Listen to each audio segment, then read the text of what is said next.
Hello everybody, it's me again, Lauren.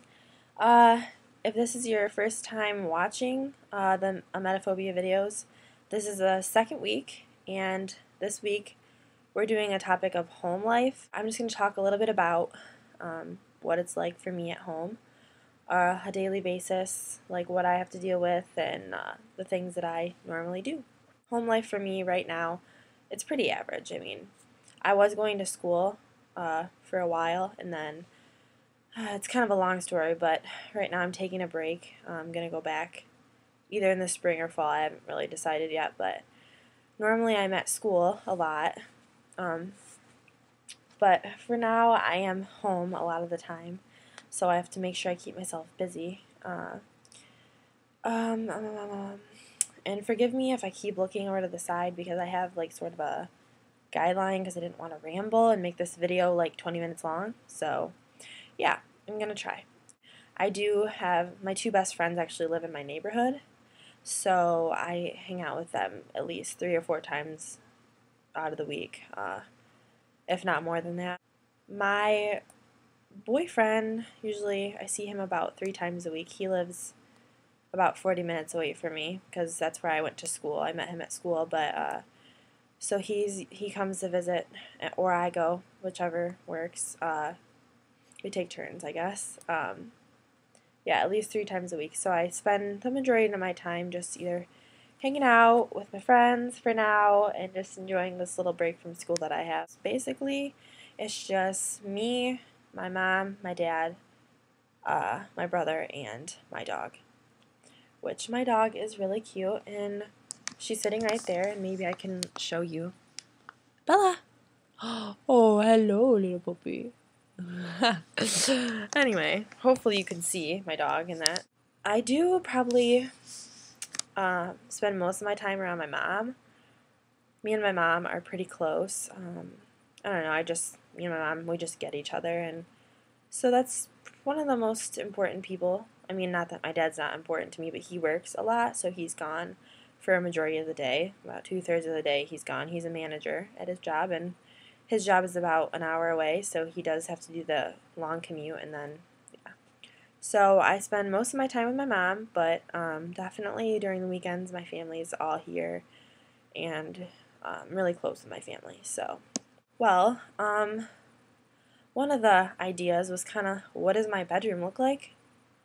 I'm in my bedroom right now.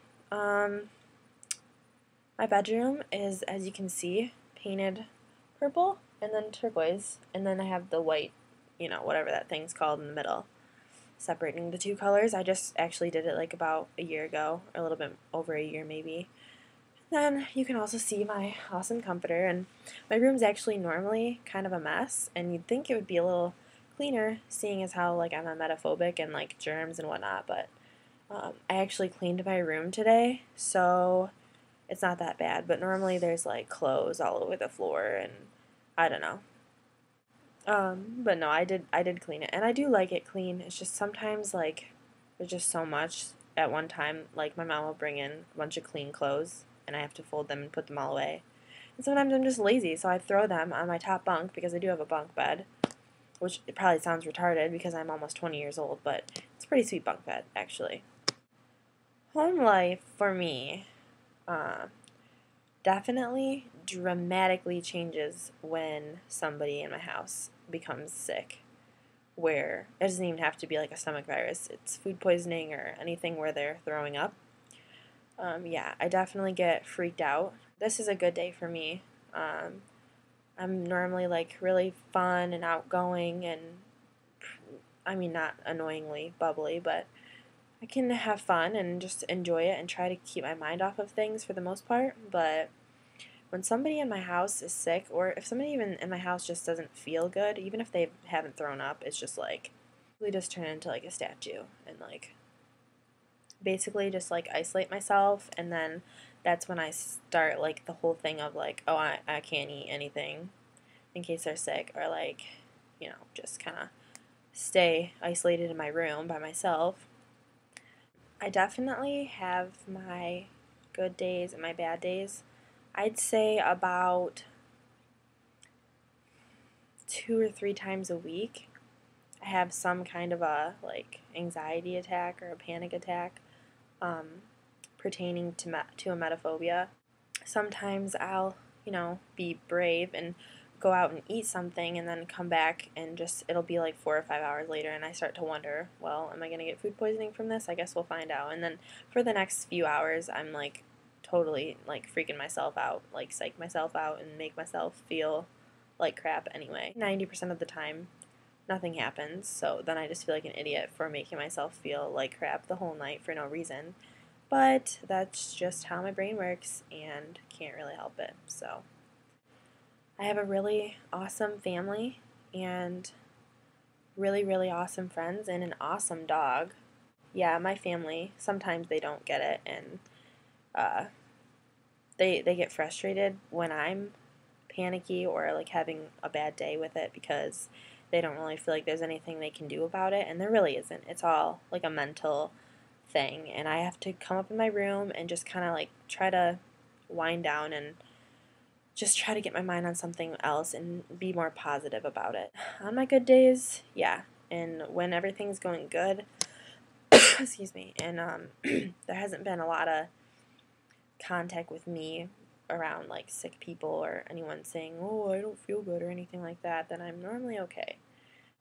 Pretty awesome at my house. My family's awesome, and they really do. They care about me a lot, and they do want me to eventually get help with this and get over it. And I mean, not get over it. I mean, it's a little bit harder than that, but they do. They want me to get better. They want me to be able to just live a normal, everyday life. It definitely does affect every aspect of my life. What I do and where I eat and who I hang out with, and you know, I don't drink because of this or really go to that many parties or anything because I don't want to be around people that are sick. So that is another thing. But yeah, that's more getting into like my social life, and I'm sure that's a different topic that I shouldn't be getting into right now. That's what I do. So it was fun making this video. I always end this with just kind of a, I don't know, encouraging statement.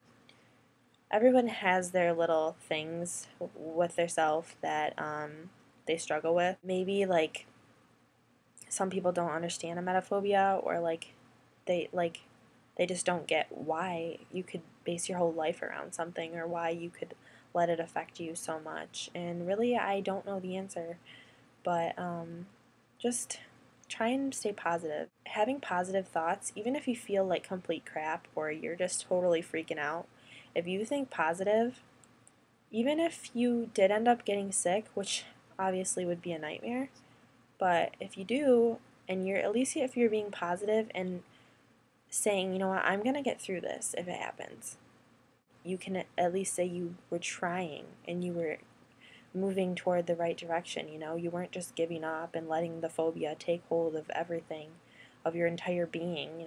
I know it's hard sometimes, but if you just try your very hardest to just stay positive and be thankful for the things that you do have in your life rather than focusing on the one very negative thing that affects your life, then I think it will help a lot, because I've found that it does help me. So thanks for watching. I'll be back next Wednesday with a new topic. Not sure what it is yet, but